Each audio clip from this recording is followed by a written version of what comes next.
how can leaders ensure their purpose remains a guiding force during either the times of significant change that we are seeing, for example, in the US right now, or adversity? And how can they inspire their teams to align it with that purpose? Would love to hear more. Purpose, as we all know, Ashu, is the very reason for an organization's existence. It inspires people, it connects people to their work, gives it meaning, and it contributes to stakeholders, not just to shareholders' wealth. First, of course, leaders must believe a higher calling is necessary. It is not just a nice thing to improve returns, but one that needs to form the core of the firm's being. This belief is important because unfortunately most CEOs have imbibed Milton Friedman's mantra, the business of a business is to make more money. Maximizing shareholder return is important, but when it becomes the bedrock of strategy for many firms, they begin to lose their way.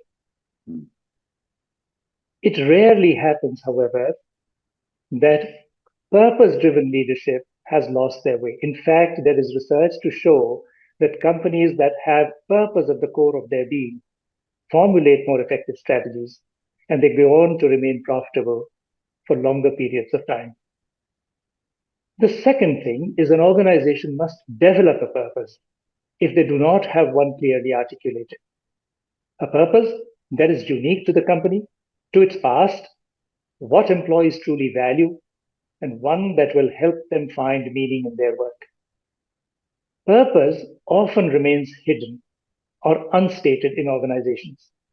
It can be discovered by a careful, empathetic process of asking employees, of engaging them in different venues, in different forums, and even in focus groups, especially those people that have spent some years in the company.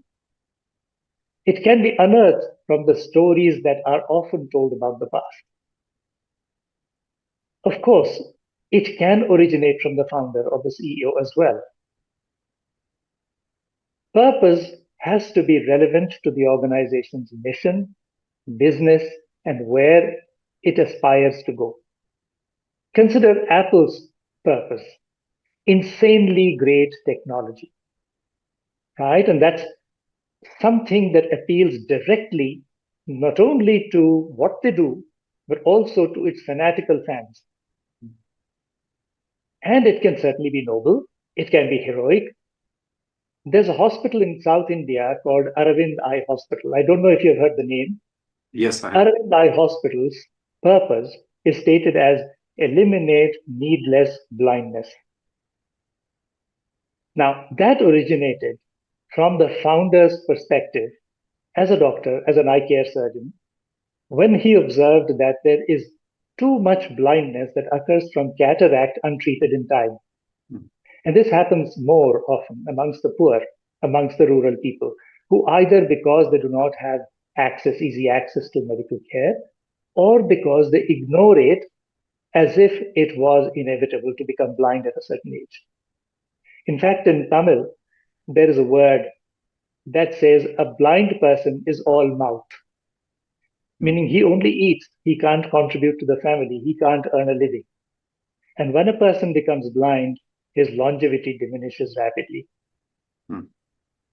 So, Dr. G. Venkataswamy, who was the founder of Aravind, he said, intelligence and capability are not enough.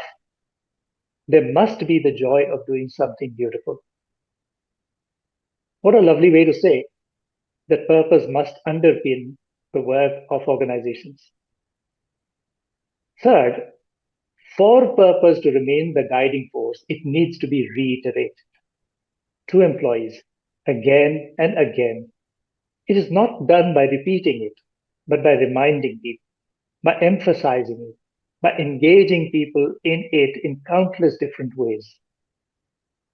Purpose can play a especially vital role in crises, in downturns, in adversities.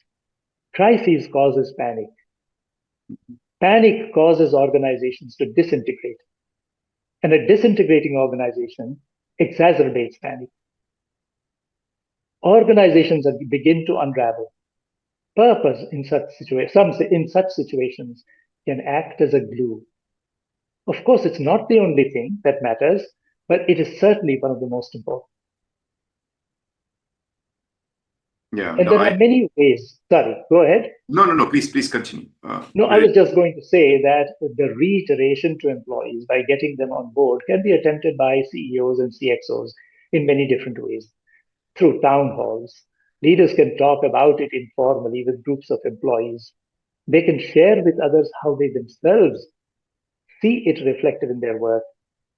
They can even organize challenges or events in the organization, and as Ernst & Young did some years ago, to invite people all over the company to share what they thought of the purpose and how they find it in their work.